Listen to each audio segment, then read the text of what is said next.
this is what it is. And to be fair, he's right. They have, for the most part, drafted well and restocked, but they haven't been successful in the end, and ultimately results-driven business at the end of the day. It's KNC Masterpiece here on 105.3 The Fan on a Shout-Out Friday. Text them in, 877-881-1053. Coming up next, time for a little baseball nuggets with Mike Bassett. Wyatt Langford has to be Rookie of the Year in 2024. Next. Babe Laufenberg here at Classic Chevrolet Fleet and Commercial with Brad Robler. Brad, how you doing? Doing great, babe.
October garage door repair.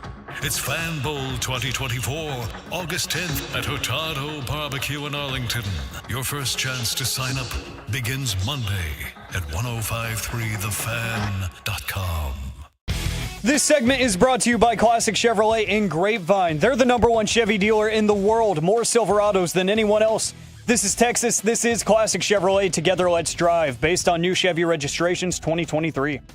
KNC Masterpiece here on 105.3 The Fan. Reginald Datatula, Mike Bassick, Alec Medford is the configuration for this day, this Friday in the Metroplex. A lovely Friday as we may or may not be in the presence of wrestling and Texas legend Kevin Von Erich here shortly. But before we get to that, we got to get you a little baseball nuggets with Mike Bassick. All right, so this week we've talked a lot about getting ready for the second half, the greatness of beating the Astros right before the All-Star break, tying up that series at 5-5 for the Silver Boot, and possibly if you get into a race in September, you have this series coming up in August that you have the real potential of holding the tiebreaker over the Astros. Well, one guy that we haven't talked about this week is Wyatt Langford. Now, a guy that we have talked a lot about this week is Paul Skeens. Yes. So I go to today. This is an article, but they use this morning's odds for Rookie of the Year from BetGM. BetGM, we talked a lot about Paul Skeens. Now, they're saying this one is over. Paul Skeens right now is a minus 1,200. So just so you understand this, you would have to bet $1,200 to win $100 if Paul Skeens wins Rookie of the Year. They're telling you at 6-0 with a 1.9 ERA and 89 strikeouts, he is going to be Rookie of the Year barring a collapse or an injury. The person closest to him is Jackson Merrill at plus 500. So just to give you an idea, that is minus 1,200 for the favorite in the National League, Paul Skeens, to plus 500, the person that they feel has the second best odds in the National League for Rookie of the Year.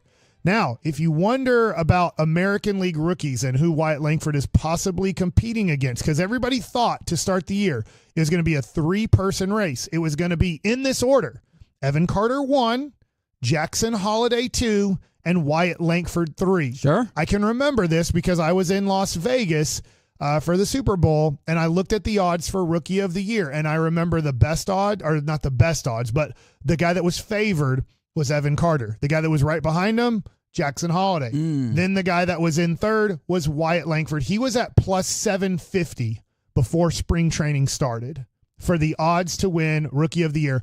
I believe, if I remember this correctly, Evan Carter was plus 250. Okay. To win Rookie of the Year. Obviously, Evan Carter's out of the race. He's not even probably on the board at this point because he's not coming back till probably August something, and that is still hopeful. That is optimistic. AL Rookie of the Year odds. Wyatt Langford is the leader right now at BetGM at plus 120. So if you bet $100 on Wyatt Langford right now, you'd win $120 if he wins Rookie of the Year. In second place is Luis Hill. Now it's pronounced Hill, but it's Gil if you're wondering. He is a starting pitcher for the New York Yankees. He was killing it the first 2 months, but he had a 6.45 ERA in June and crushed his all-star candidacy. He is 10-5 with a 3.17 ERA. So he is having a very good year. But then it drops off to, I'm going to say his name probably wrong. I'm sorry. Cedane Rafaela, who is with Boston. He's a good outfielder. He's at plus 1,100. So they're kind of saying right now, as of today, it's more of a 2-person race for Rookie of the Year. It is Wyatt Langford versus Luis Hill, the starting pitcher for the New York Yankees. Now, Wyatt Langford has to pick it up. He did pick it up, but in his last 4 games, he's 0 for 19 with 1 RBI. Yikes. So going into the break, he had a rough stretch. So it was good that he had an all-star break. It obviously probably needed a break after having a very good June, winning Rookie of the Month in the American League, starting off July, hot. He got really cold right at the end of the all-star break. Now, he needs to be great because the Rangers are 5 back of Seattle and 4 back of Baltimore, and he's batting 4th.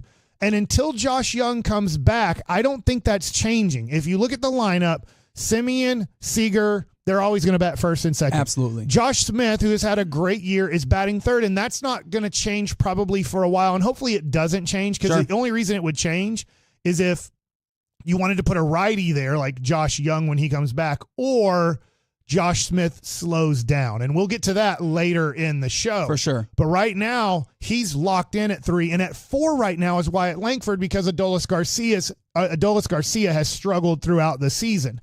So right now, Wyatt Langford is going to bat 4th. I go to last year's Rookie of the Year, and this year he is right now in second to win MVP in the American League, and that's Gunnar Henderson. I want you to listen to Gunnar Henderson's stats last year at the All-Star break, his first half. He hit .246 with a .797 OPS. He had 13 home runs, 37 RBIs. He had 43 runs scored. Wyatt Langford, right now, as I pull it up, he has a .254 batting average. His OPS is well below what Gunnar's was at the break. It's at .702. He has 40 RBIs. He has 30 runs scored. So very similar. If you add up the RBIs and runs as one category, yes, Gunnar had a little bit more last year than Wyatt Langford. Remember, Gunnar Henderson was playing every day at third base and shortstop, where Wyatt Langford has played a lot of games. I believe he's played in 7 less games in the first half than Gunnar played last year. Gunnar Henderson in the second half. This is what we need to see. If the Rangers are going to make the playoffs, there's a lot of guys that have to improve, and most of it is offensively. Yes. Gunnar Henderson went from a .246 batting average in the second half. He batted .264. Not a major difference. His OPS went from .797 to .828. Here are his totals in the second half in 71 games last year to win Rookie of the Year and run away with it. He had 15 home runs, 45 RBIs. He had 18 doubles and 6 triples. Just adding that up, let's just say, hey, he's probably not going to hit 15 home runs. We've seen that Wyatt Langford's power for a rookie is not there yet. I think it will adjust and get better as his career goes on. But if we add up the numbers, 15 plus 18 plus 6, we're at 39 extra base hits in the second half. Wyatt Langford needs to have approximately 35 extra base hits in the second half. However it comes, he's more of a triple guy, or can be more of a triple guy than Gunnar, because he's faster than Gunnar Henderson. But runs scored, 57 runs scored, 45 RBIs. When you look at that total, that's 102 RBI runs together. Yeah. Wyatt Langford, if he's batting 4th the rest of the second half, or maybe he moves to 5th, I don't know what's going to happen when Josh Young comes back. But he needs to be at about 90 RBIs and runs scored in the second half. I'm not going to put it all the way up to where Gunnar Henderson was, but I need to get it close. Batting average, we've seen he's .254, I believe, Wyatt Langford, .264 for Gunnar Henderson in the second half. So if he keeps his batting average around the same of what it is right now, then great. Like, he needs to be right around .250 in the second half, but he needs to generate RBIs and runs scored. And runs scored can only be generated by him by a home run. That means the guys behind him, whether it's Garcia, Lowe, Heim, these guys need to produce, so when Wyatt Langford with his speed gets on base, he has the ability to score. But Wyatt Langford right now is the favorite to win the Rookie of the Year. He has to win Rookie of the Year if the Rangers are going to make the playoffs. I know that sounds weird, because there's more pressure on Seager and Semien, because if they don't do their things, Wyatt Langford can win Rookie of the Year, and who cares? Sure. But Seager and Semien have to play like all-stars. Seager has been borderline all-star this year, but below his standard from what he was last year. Marcus Semien, all-star this year, but when you look at his numbers, they're not close to his numbers that he had last year. Those two he's guys, not meeting his expectations. They have to pick it up. The other thing about Wyatt Langford is he's a guy that doesn't play with emotion. He's going to give this team energy and everything it needs by taking that extra base, beating out ground balls, turning a double into a triple, turning a single into a double. We talked about Adolis Garcia earlier in the week. He's your emotional leader. He's been a guy that has not had the emotion spark plug type of situation that we've needed this year. He's been a little bit unconfident this year. He looks like he's lacking confidence, lacking energy because of the lack of confidence. We need to see him play with the big smile on his face, the high energy. So all of these things we've talked about, getting really close to having Kevin Von Erich on the show here, is there's certain guys that have to step up. And almost everybody we're talking about has been a position player offensively, has to step up their game. Simeon, Seager, number 1 and number 2.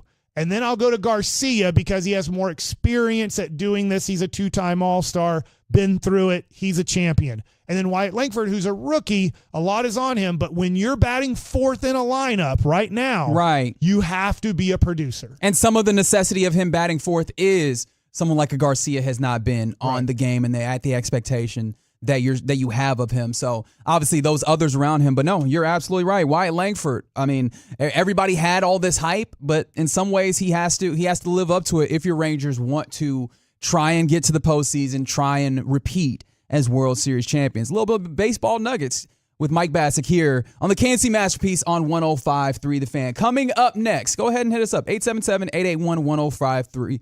What would you like to ask or hear from the wrestling and Texas legend Kevin Von Erich? He joins us in studio. We'll do it next on The Fan. All right, before we do that, guys, if you're lacking energy, focus, it's just gone down with age. You just haven't been yourself as you've gotten into maybe your late 30s or 40s or 50s. Well, you know what happens to a lot of us men? We lose our testosterone. It goes down with age, too. It went down for me. The only reason that I know that is because I went to Men's T Clinic when I was 35 years old. I got my numbers checked. My number was 182. Had no clue what that was. You have no clue what your testosterone is or what it means. Well, they told me, they're like, hey, we really need to get you to at least 300, and we think you would be better if you get close to 1,000. Well, I'll tell you how they treat me like an individual. At one point, I got up to like my testosterone number was close to 800. I didn't like that. I thought it was too much. We backed off of it a little bit. I love being in the 500 to 600 range. Every person is an individual. They're going to treat you like an individual at Men's T Clinic. The number to call to get your appointment is 972-GO-MEN'S T. That's 972-GO-MEN'S T. They have 5 DFW locations. Go to their website, menstclinic.com. They have thousands of therapies there. They're not just testosterone replacement therapy. They want to be a one-stop shop. But they're bread and butter. The reason you need to give them a call right now is you need to get your numbers checked. You need to get back to being you. Testosterone replacement therapy has helped me. It's helped thousands of Tolos through Men's T Clinic. 972-GO-MEN'S T. It's time to get back to being you through Men's T Clinic. You've made us number 1 in DFW. Don't care what they say. Thank you for laughing and enjoying some quality sports.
Reggie, good to be here. You guys have got the most beautiful radio station I've ever seen. The studio here with this beautiful view of Dallas. Man, I'm making me miss home. Yeah, and let's start. Well, let me start with this first. Kevin Hagelin, I'm going to make sure I say that. He's typically here. He's a huge wrestling fan, and I like poking at him a little bit by calling it wrestling, because I say wrestling is what they do in the Olympics. Do I need to ask for forgiveness for that? Am I wrong in that regard? Because I think you are the person that is going to be the arbiter on that. Well, no, it's not my place to say, but I've heard wrestling so many times. RASSLIN. Yes, sir. That's wrestling. All right. So with that being the case, you mentioned, like, obviously Texas legend, your family is from this area, but you have, obviously, the family compound is in Hawaii. Do you still have a residence in Texas? How much time are you still in the North Texas area? Yeah, Reggie, I loved my home. I really did. But I moved out there to Kauai, and that's the northernmost of the Hawaiian Islands is Kauai. And Kauai is a little different than the other islands. They're all so dry, but we have a lot of rainfall on Kauai, and we have waterfalls, and that's really the stuff that I love. I'm in the jungle more than I'm on the beach, to tell the truth, but it's peaceful and all that, and it's everything I wanted. I love the ocean. I love to spearfish and take my own game. It's just I'm an outdoorsman, I suppose.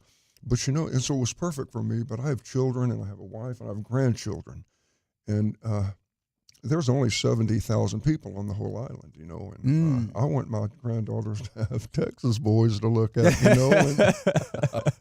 and Texas men, because I want them to have a choice, It's a beautiful place for me, but it's not all about me, I've got great grandchildren I love, and I want them to have everything they could. So that's really it. But I do love it out there, and we'll never sell the place, and my daughter Jill is still there and keeping the properties up, but we're renting a lot of it right now.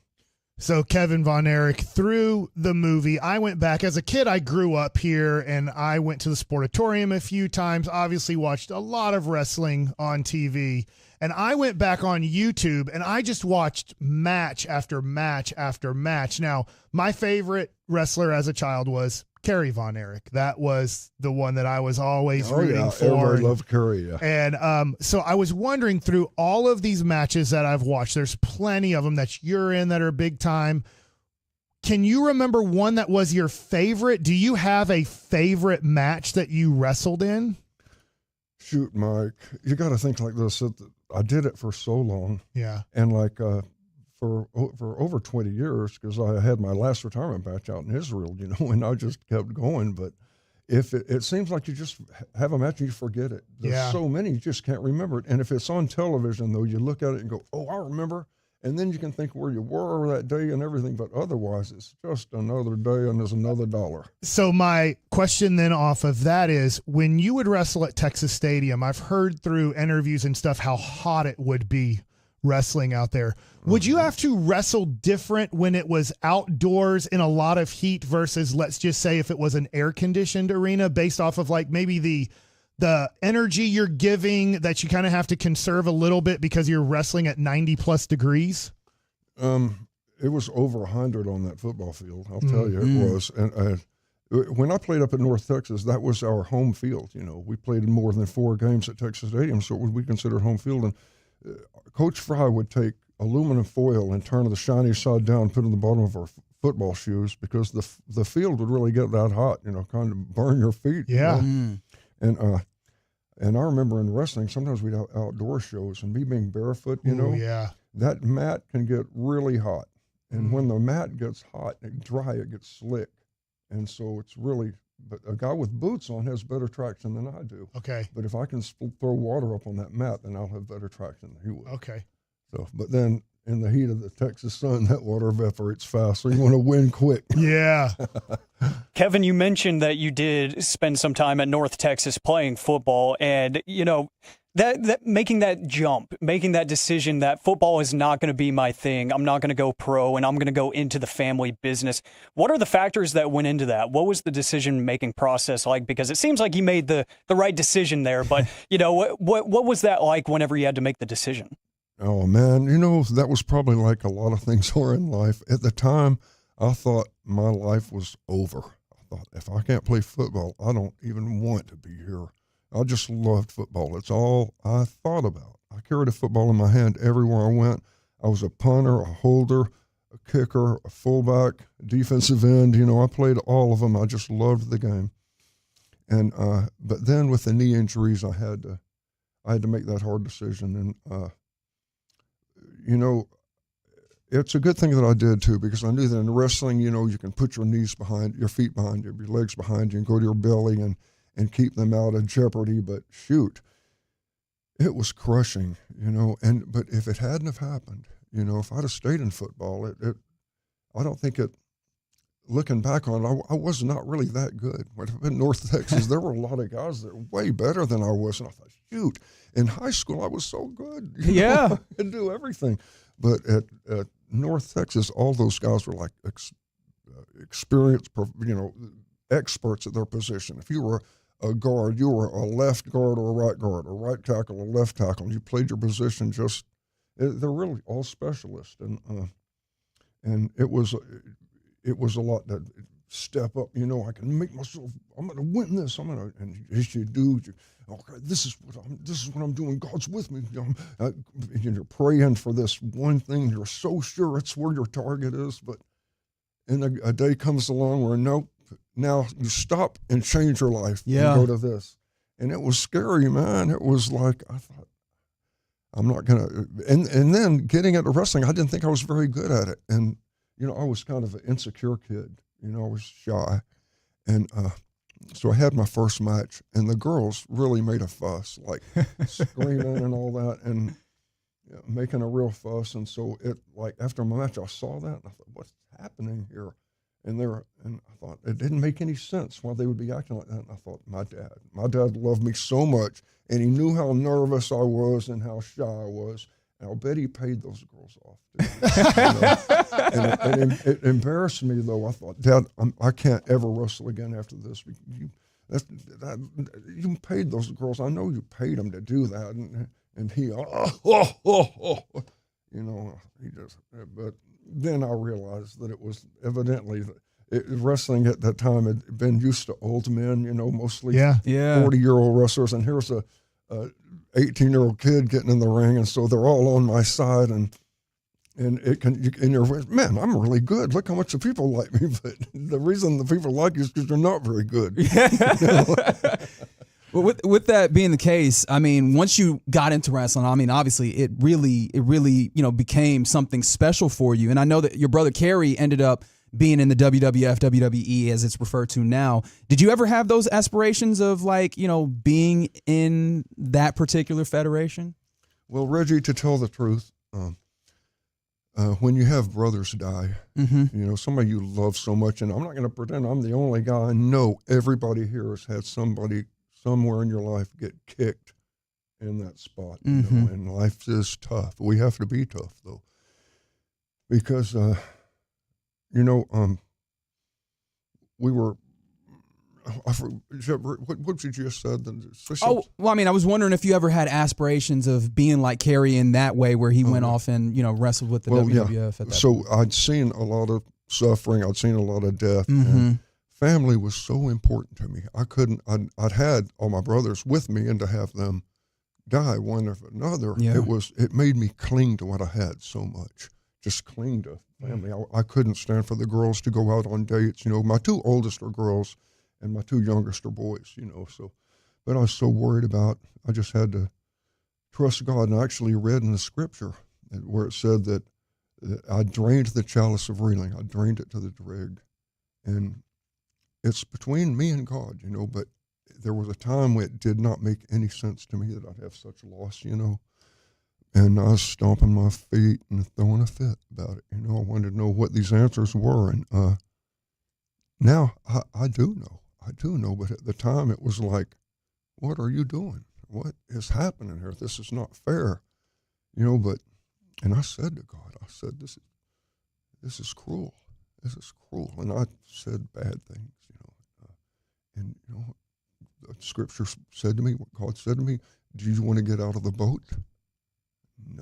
No, sir, I don't. And that's really where it stood. Who am I? A man to look up to the sky and yell, you're unfair.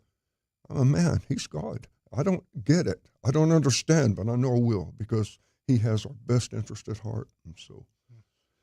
And so I wake up every day happy. I'm smiling and laughing all day. I have grandchildren. They grab my finger and say, let's go play Granddaddy. And I go, I'm having fun all the time. And so life is great. But, I had to look at it like every beautiful thing in my life can go. And you folks listening, everything out there that you love is changing right now. Don't waste time fighting. Don't hate each other. Forgive each other. Love, because the time is going so fast, and love is the greatest power, the greatest of all things. That love is how these little ladies can lift cars off their children. That's God. God is love. Embrace what's good and love each other, forgive each other, and talk about happy, good things, because life is going so fast and it's going to be over so soon. Your children are changing so much. Show them all of your love. Show your wife all of your love. Show your friends all of your love. Children, your parents, love. That's what's good. That's what I'm going to say. Encourage that, and I'll be encouraging my brothers out there. That's beautiful. Yeah. That is very beautiful. I was reading Timothy last night in the Bible, and the start of that talks about the love that we're supposed to share. So that's just beautiful. Now, I know I'm changing the subject a little bit, but it's based off of y'all's relationship with the Freebirds. I thought as a kid that was the coolest, greatest thing ever.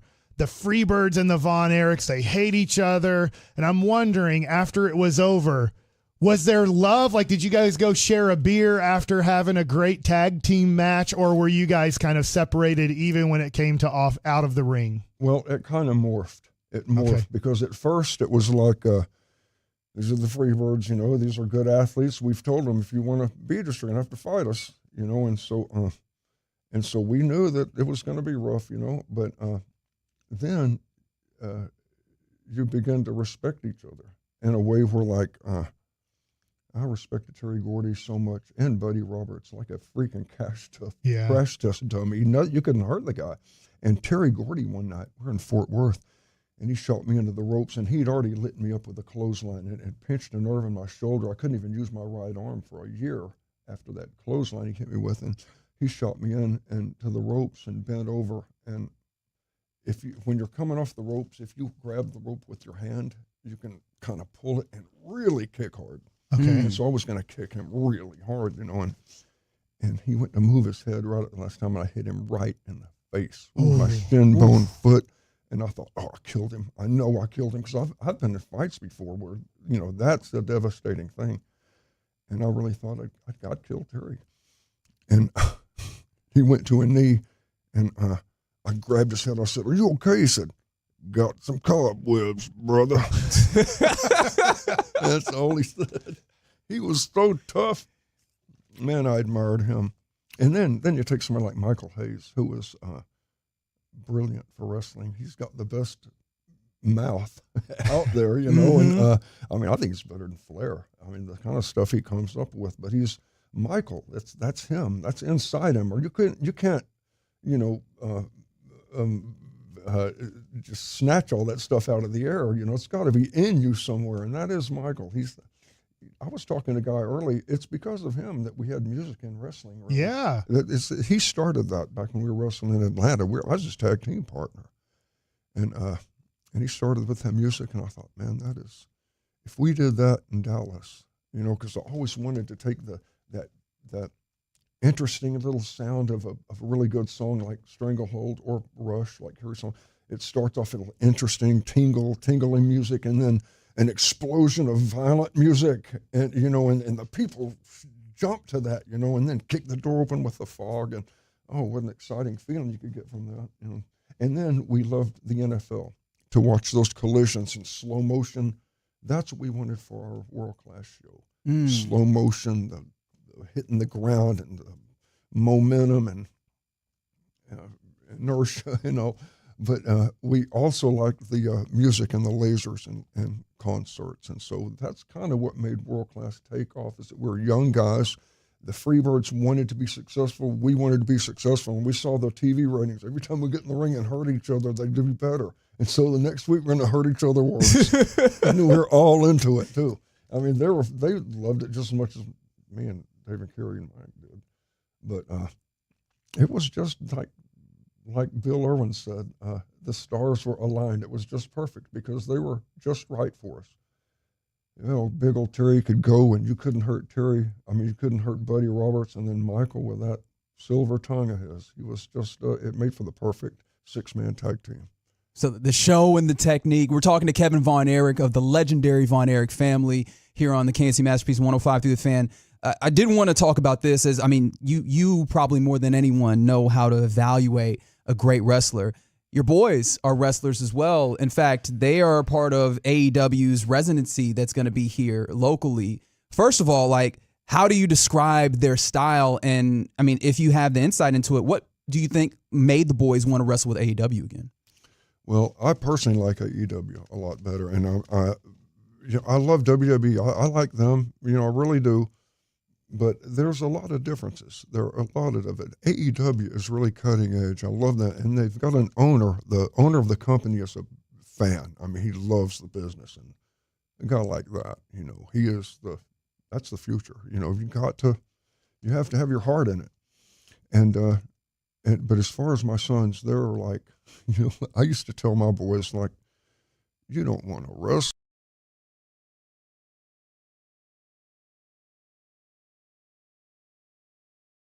Limping down this beach, and it can see all the way to forever in Kauai. We have beaches that just go. I said, you could just take off running right now. Yeah, Dad, yeah. And it just took me back. My dad told me that, said, son, look at me walk. You don't want to be a wrestler. It's not so much I wanted to be a wrestler, but I wanted to be like my dad. That's it. I love my dad. We all did, and I never looked at it that I thought I'll just tell my sons you don't want to be a wrestler and they'll go be scientists or something. But instead it was, yes, sir.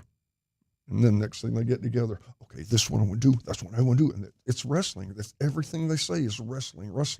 And they love it. And to tell the truth, I got tired of it. I had enough wrestling.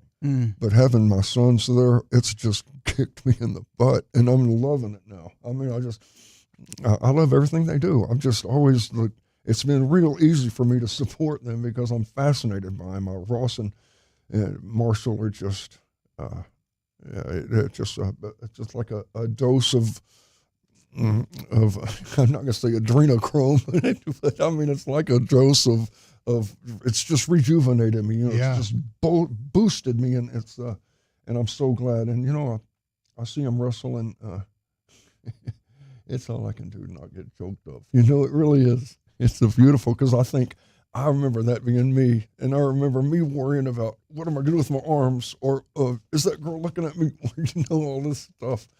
And I look at them, I see them thinking that. It's so cool. Do we need to go to? No. Okay, so let's take we're good. Just a little bit more time here. Okay, so when it comes to kind of some of the people that I loved watching, who were some of the people that you loved watching? And then maybe to go on to that, now that you watch your sons, the athleticism that guys have in the ring is just phenomenal. Are there a couple things that you wish you would have known about that as everything evolves? Like, people worked off of Michael Jordan. Michael Jordan worked off of Dr. J. Like, what are some of the things you're like, man, I wish I would have known that back then because I could have executed that when I was in my prime? That's exactly what I thought. Because I never thought to use the ropes to boost myself off. I'd use the corners. I'd dive out of the corner. But then I saw a guy hit the ropes on his feet, and I thought, why did I think of that? That would have been right up my alley, But and so we were watching wrestling the other day, and there's so much you can do with those ropes. Ross and guys are just completely ignoring them. You know why I took my boots off? A big reason. They're heavy, yeah, but also I can hold the ropes with my toes. I can push myself. I can climb the ropes practically, and I can pull hair with my toes if I have to. I mean, boots are like handcuffs to me. I mean, I love to go barefoot in that ring. I know why Marsh does it. Is there somebody that when you watch these moves that you're just so impressed with their athleticism today in AEW or what they're able to accomplish? Yeah, so many of them. I'd hate to leave some guys out to even start, but some of the old guys, I see Sting getting back in the ring, and he's Superman to do that, And then I hear my sons came up in wrestling during the Hulk Hogan time, you know, and then I hear Hulk Hogan talking about loving God and serving God, and I see him speaking on the Republican convention, and his words were so powerful and strong. I was like, God, that's my buddy right there, So man, I got proud of him for seeing that, and so man, there's so many guys I'm proud. I'm so proud that so many guys are working so hard and doing so well too. And these young guys, I want to encourage every one of them, but I don't want to lift one of them above the other. I lift one up, because I have to be so careful, you guys. Yes, I really have to. I love the wrestlers, and they love me, and I don't want to say anything hurt anybody's feelings. You talk about AEW and all the different promotions that are going right now. You have the combinations of Forbidden Door with NJPW and all this kind of stuff, Ring of Honor. Wrestling is more accessible than it's ever been. Do you think that pro wrestling is the healthiest it's ever been right now? I don't know that that's such a good thing necessarily, that people know all this and what you had for breakfast and your injuries and how your injuries are doing and all that. It was always a good idea to keep a lot of stuff quiet, especially injuries. Gosh, I remember even wrapping a knee if it was good. If I had a bad knee, I'd wrap the other one. It was like, I don't think information is necessarily a good thing when a business that deals with so many injuries like we do. I mean, we're in the ring 5-6 nights a week, sometimes 7, even more, 2 on Sunday sometimes. And I don't know, probably it makes people a little bit nervous going to the ring, knowing everybody's got their video camera, their cell phone shooting it, It's like, you sure don't want to make a mistake, and wrestling is a lot of mistakes, and, how you do after a mistake is so important, how you clear it up or how you fix it. But, everybody's learning, but it's hard to say that would be necessarily a good thing, with cameras everywhere, because every now and then you don't want a camera to be there. Kevin Von Erich, the legendary Von Erich family, we thank you for giving us so much of your time. Your sons are wrestling starting tomorrow, in fact, right, with the AEW residencies that are here locally. That's at the Esports Stadium in Arlington, correct? Yeah, they're getting on a plane right now. Very good. Awesome. So if you want to see the Von Erichs, and I imagine you might catch an eye of a little bit of Kevin Von Erich here in the Metroplex, we appreciate you giving us your time. Well, I had a good time with you guys. Anytime I'm back in Dallas, I'll be glad to come back. It's Excellent. an honor. We will take you up on that offer. It's the KNC Masterpiece here on 105.3 The Fan. And Kevin, before you go, I did want to let you know, our text line, we got people that text in. There's so many people talking about how they loved you, how they saw you in various places, how you impacted their life. And so they just wanted to make sure that you felt that love. So I wanted to pass that along. Thanks for hanging out with us here on the KNC Masterpiece. Coming up next, Microsoft, Teoscar Hernandez's Dodger teammates. Do any of these people deserve Forgiveness Friday? Do you? 877-881-1053. We'll do it next on The Fan. The North Texas